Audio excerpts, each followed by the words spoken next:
students, this is Dr. Deepmala, Assistant Professor in Mathematics, MLN College, Yamunanagar. The topic of my today's presentation is Triangle Law of Forces and Lami's Theorem. Along with Lami's Theorem, I will do some numerical based on this theorem. So, सबसे पहले, what is Triangle Law of Forces? If three forces are acting at a point, be represented in magnitude and direction. This is important, by three sides of triangle and they are taken in order. This is very important. Then the forces are in equilibrium. This is symbol for equilibrium. So students, अभी तक जो मैंने करवाया वो था forces acting at 2 points and हमने उनका resultant निकाला था using parallelogram law of forces. आज हम करेंगे when forces are acting at when three forces are acting at a point. So what is triangle law of forces? Whenever three forces are acting at a point and they are represented in magnitude and direction by three sides of triangle taken in order, then these three forces are in equilibrium. So कैसे? जैसे ये एक point है, three forces are acting on this point. Let this is force P, this is force Q, this is force R, and these three forces are represented in magnitude and direction by three sides of the triangle. Then these three forces are in equilibrium. So let me draw the triangle. अब ये जो side, ये जो force P है, इसके magnitude ये हमने ले लिया side triangle की. The three forces acting at point O. So let me draw a triangle. So this is side AB of the triangle of magnitude P. So this is the force P. So ये magnitude इसका है P और direction A to B. अब ये देखो Q की direction, ये आपके पास vectors है तो exactly ऐसे उठा के लेके जाऊंगी. So this is in the direction of Q. So this is Q. This is side BC. So magnitude of side BC is Q. अब देखो R की डायरेक्शन ऐसे, इसको ऐसे करूंगी, इसी की डायरेक्शन में लाइन ड्रॉ करूंगी and this is of magnitude R.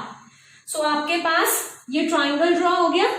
अब यहाँ पे जो ट्राइंगल की साइड्स हैं AB, BC और CA, ये किसको रिप्रेजेंट कर रही है? Forces P, Q, R and they are in order. अगर ये ऑर्डर में है, टेकन इन ऑर्डर, तो आपके पास ये पी क्यू आर जो फोर्सेस हैं ये क्या होंगे? इक्विलिब्रियम में. इक्विलिब्रियम का मतलब नेट रिजल्टेंट फोर्स इज 0. तो हम कैसे प्रूव करेंगे कि ये इक्विलिब्रियम में होंगे? So let me complete this. Let me draw this parallelogram. Let this be point D. So parallelogram की जो ऑपोजिट साइड्स होती हैं वो equal in magnitude and parallel. So this is force Q again. This is P. This is force P again. Okay. And now using triangle and using parallelogram law of vectors, forces. The forces P and Q, they are acting at point A. So the resultant of these two forces is given by the diagonal AC. So let me write the forces, the resultant of forces acting along AB. Along AB is P and AD. AD के along क्या act कर रहा है? Q is given by diagonal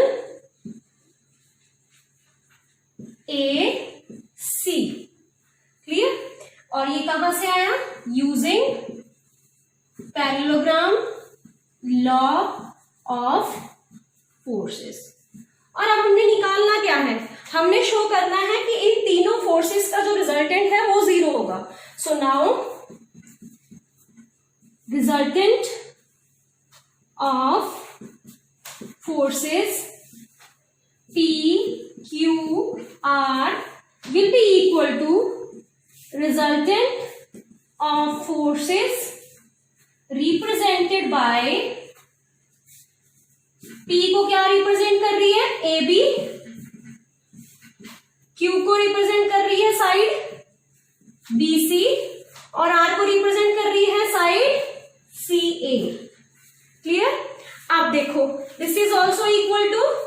resultant of forces represented by AB, और AB के exactly किसके equal, BC is exactly equal to magnitude in AD. So in place of BC I will write ADC. Clear? अब देखो resultant of forces represented bye AB and AD, ये मैंने लिखवाया था, resultant of forces acting along AB and AD is given by the diagonal AC. तो अब इन दोनों का रिजल्टेंट की जगह मैं क्या लिख दूंगी, AC. So this is also equal to resultant of forces represented by AC comma CA. अब देखो एक तो फोर्स AC के अलाउंग है, ठीक है, और दूसरा फोर्स एक तो AC के अलाउंग है और दूसरा फोर्स CA के अलाउंग है. एक AC को रिप्रेजेंट कर रहा है, दूसरा CA को. They are equal in magnitude and opposite in direction, so therefore they cancel each other. So this is equal to 0. सो हमने क्या प्रूव कर दिया, resultant of forces PQR is 0.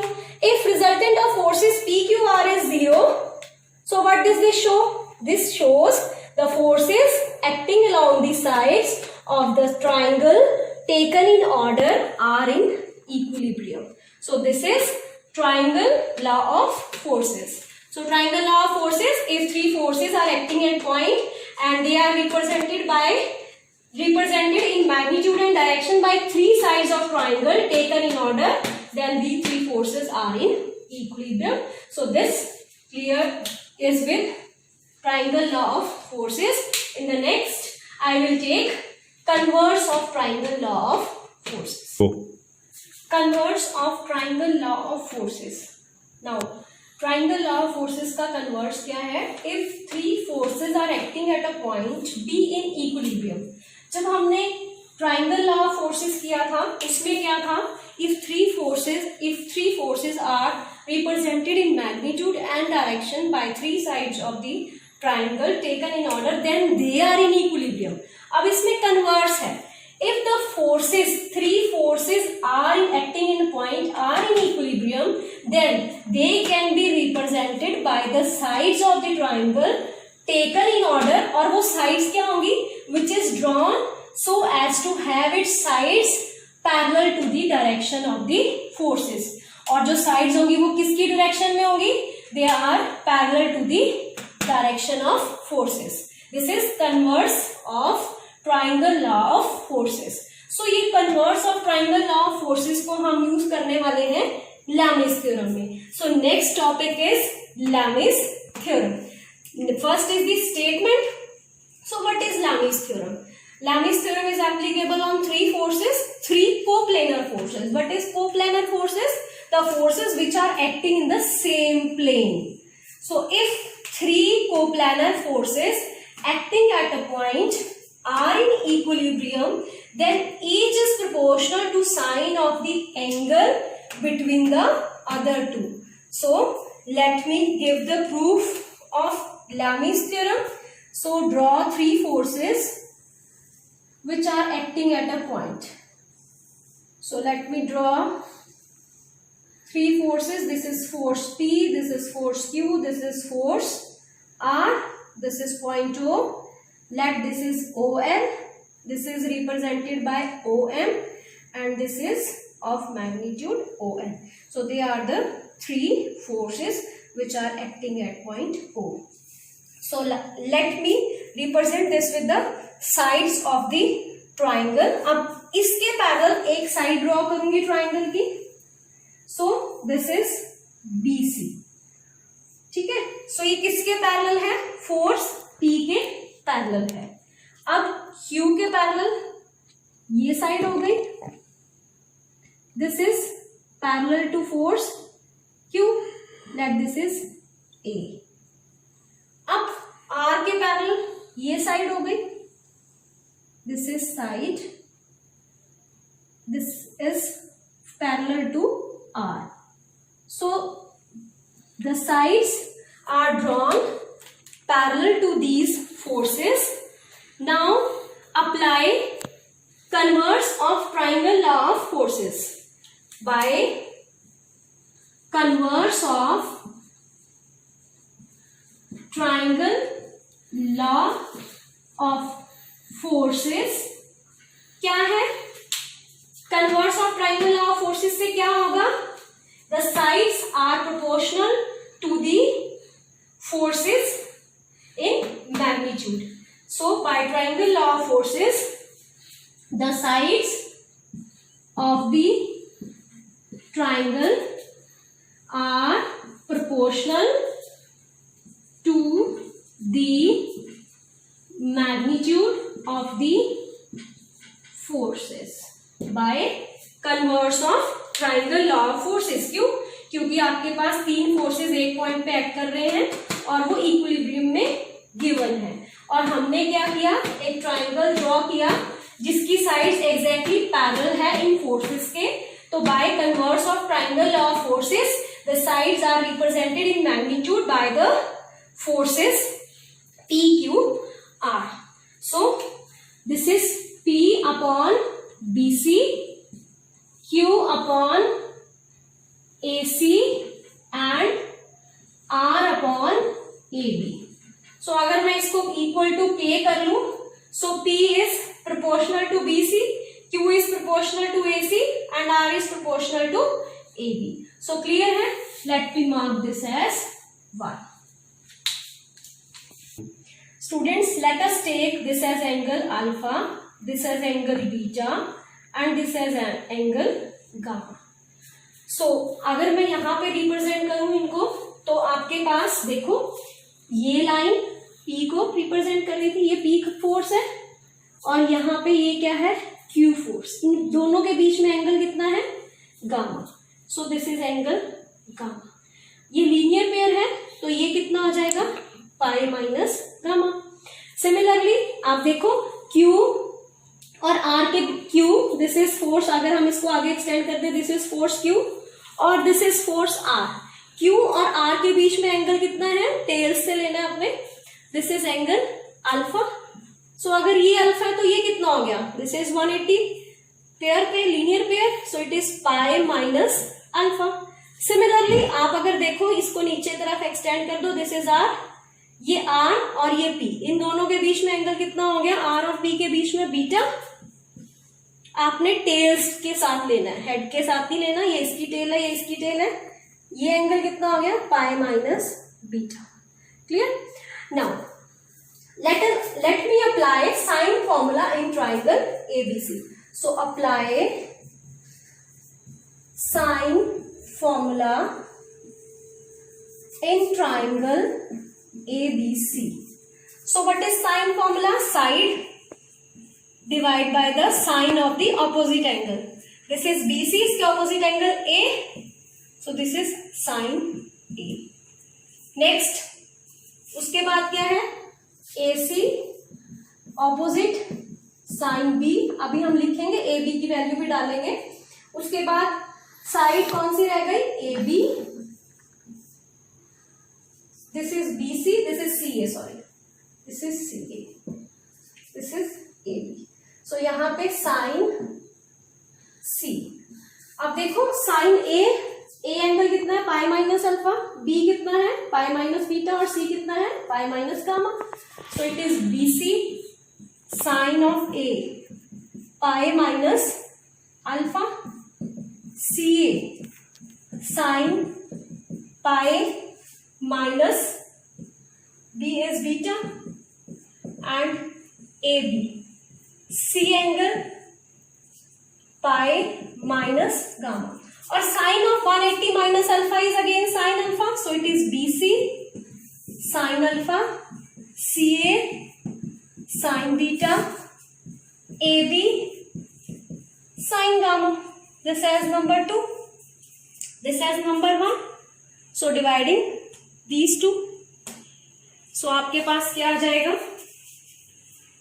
This is P upon sin alpha, Q upon sin beta, R upon sine gamma. So देखो यही हमें चाहिए था। P is proportional to sine of angle between Q and R। Q and R के बीच में angle alpha था। So P is proportional to sine of the angle between the other two. Clear है?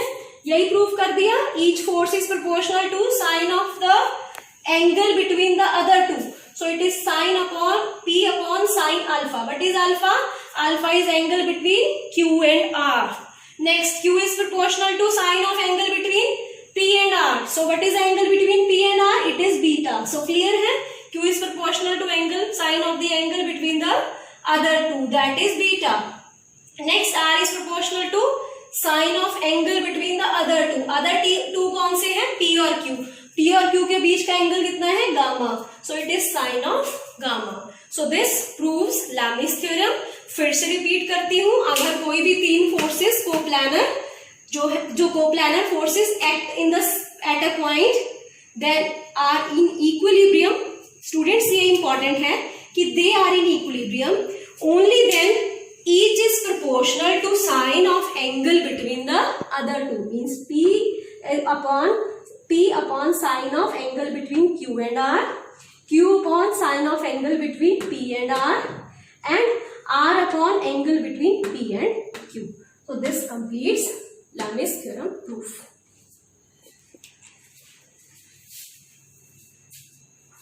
आगे समझ Lami's theorem. Inverse of Lami's theorem. If three coplanar forces are acting at a point such that each is proportional to sine of angle between the directions of other two, then the forces are in equilibrium. Last time मैंने क्या बताया था Lami's theorem में, जो इससे पहले हमने theorem की कि if three coplanar forces are acting at a point and in equilibrium, then they are proportional to sine of angle between the other two. अब उसका कन्वर्स है। गिवन क्या है? थ्री कोप्लानर फोर्सेस एक पॉइंट पे act कर रहे हैं and each is proportional to sine of angle between the other two and we have to prove the forces are in equilibrium. So to prove the forces are in equilibrium we will take the help of triangle law of forces. मैं ये show करूंगी कि जो आपके तीन forces हैं वो triangle की थ्री साइड्स को रिप्रेजेंट कर रहे हैं in direction as well as magnitude taken in order. Then by triangle law of forces these forces are in equilibrium. So this is the concept. Next, how will you prove? Draw three forces. This is P acting at a point Q and R.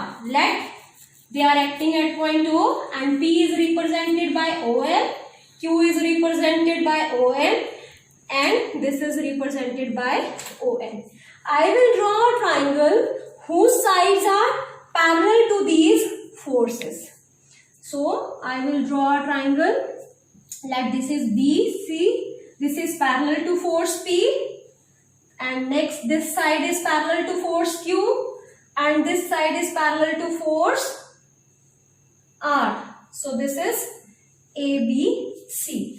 Now similarly, let angle, this is alpha, this is beta and this is gamma. और हमने क्या prove करना है? P upon sine of angle between Q and R, that is alpha. Q upon angle between P and R, that is beta, sine of beta, and R upon sine of gamma. So आपके पास अब P और Q की tell के साथ जो angle बन रहा है वो है gamma. So this represent force P and this is parallel to force Q. तो इन साइड्स के बीच में जो एंगल है that is gamma. So ये कितना आ गया? पाई माइनस गामा. सेम स्टेप जो हमने लास्ट में किया था Lami's theorem में. अब देखो ये किसकी टेल है? This is Q, this is force Q, parallel to force Q, this is parallel to force R. अब Q और R के बीच में टेल में कितने का एंगल बन रहा है? Alpha. So this is alpha. So this is pi minus alpha. Similarly, this is parallel to force R. This is P parallel. This is parallel to R. इन दोनों के बीच में एंगल है beta.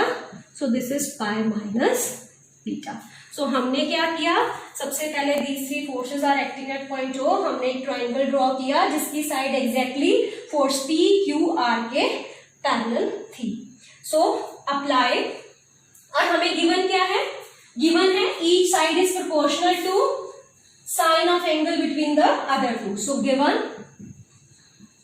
P upon sine of alpha, Q और R के बीच में, Q upon angle between P and R, sine beta, R upon sine angle between P and Q, gamma. I will write alpha as sin of pi minus alpha, क्योंकि sin of 180 minus alpha लिखूं चाहे sin of alpha लिखूं, one and the same। Q upon sin of pi minus beta, R upon sin of pi minus gamma। Students, what is pi minus alpha in this triangle? This is angle A. So this is sin of A. What is pi minus beta? This is angle B. What is sin pi minus gamma? This is angle C. Let me take this as 1. Now apply sine formula in triangle ABC. Apply sine formula in triangle ABC. So what is sine formula?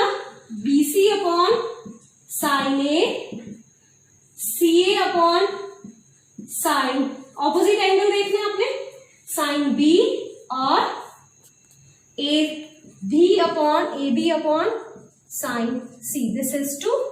Now dividing 1 and 2, what will we get? P upon BC, Q upon CA, R upon AB. अगर मैं इसको equal to K रख लूं तो P is proportional to side BC in magnitude as well as direction. Direction तो थी ही पहले, parallel बनाया था. This represent magnitude also. This is proportional to side BC. Q is proportional to side CA and R is proportional to side AB. So they represent magnitude as well as in direction, the three sides of the triangle taken in order BC, CA, AB. So by triangle law of forces, क्या था triangle law of forces? If three sides of the triangle are represented, if three forces are represented in magnitude and direction by the three forces taken in order, then they are in equilibrium. So by triangle law of forces P, Q, R acting at O are in equilibrium. So this is clear. So this is converse of Lami's theorem. Students, now some numerical on Lami's theorem. Numerical number 1. Three coplanar forces acting on the point are in equilibrium. The angle between first and second is 60. Third and second is 150. Find ratio of magnitude of the forces. अब जो Lami's theorem हमने की है वो है when forces are acting at a point. जब हमने two forces acting at a point parallelogram law लगाया था, parallelogram law of forces से हमने निकाला था magnitude of the resultant force as well as the direction.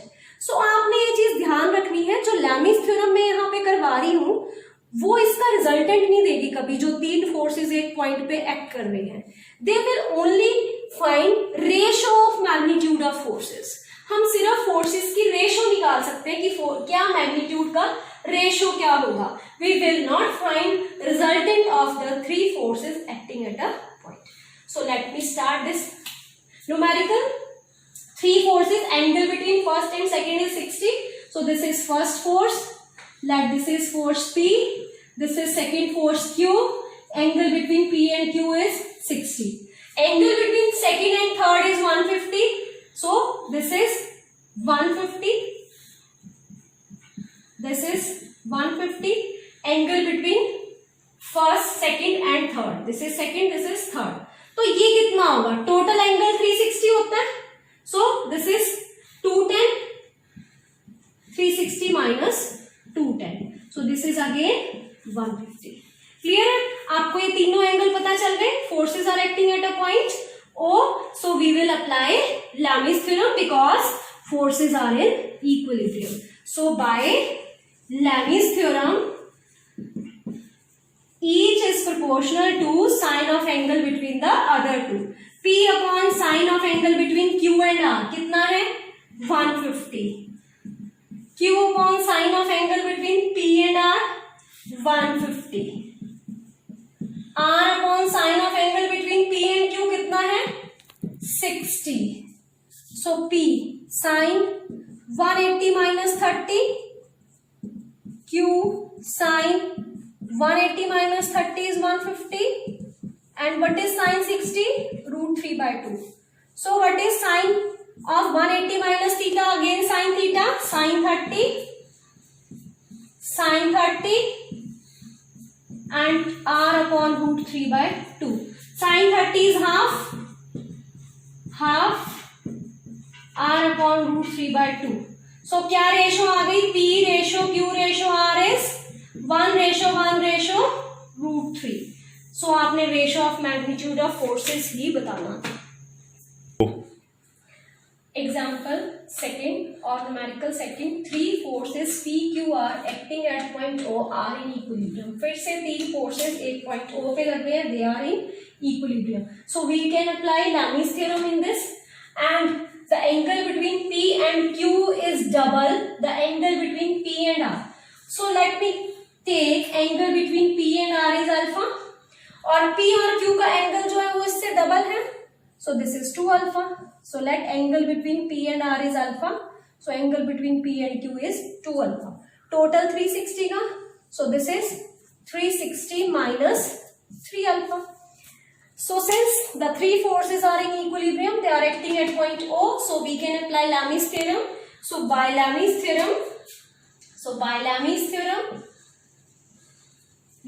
theorem, we have P upon sine of angle between Q and R. So this is 360 minus 3 alpha. Q upon sine of angle between P and R. So it is sine of alpha. And R upon angle between P and Q. So it is 2 alpha. और हमने ये relation prove करना है. So जो चीज हमने late की है उसको हमने एलिमिनेट करना है. हमने अल्फा लेट किया, so we have to eliminate alpha. और एक स्टूडेंट्स एक बात और, आपने ये सारा लिखना है पहले. Let the angle between P and R is alpha, Q and D is 2 alpha, and this is 360 minus 3 alpha. They are in equilibrium, therefore we will apply Lami's theorem. So it is P upon sine of 360 minus 3 alpha is minus sine 3 alpha. Q upon sine alpha and R upon sine 2 alpha. We will take these two inequalities. So this is Q upon sine alpha. R upon 2 sine 2 alpha is 2 sine alpha cos alpha. So we will get 2Q is equal to R upon. So this is 2Q cos alpha is equal to R. So cos alpha की value आ गई आपके पास R upon 2Q. So let me take this number 1. Now I'll take these two, first and second. So this is P upon minus, what is sine 3 alpha is 3 sine alpha minus 4 sine cube alpha. Clear? This is equal to Q sine alpha. Sine alpha is common. So it is P upon minus 3 plus 4 sine square alpha. So this is Q upon 1. So it is P is equal to minus 3Q plus 4Q sine square alpha. अब हमारे पास यहां तक आ गया. Value तो cos alpha की है. So sign को क्या लिख देंगे? 1 minus sine square alpha is 1 minus cos square alpha. So P minus 3Q plus 4Q 1 minus cos square alpha. Put the value. So it is P minus 3Q plus 4Q minus 4Q cos square alpha is R square upon 4Q square. So what will you get? P is equal to Q minus 4 से 4 cancel, R square upon Q. So what will you get? You get P Q is equal to Q square minus R square. And what we have to find? R square is equal to Q square minus PQ. Take Q common. So it is Q minus P. So this is what we have to prove. This completes the question.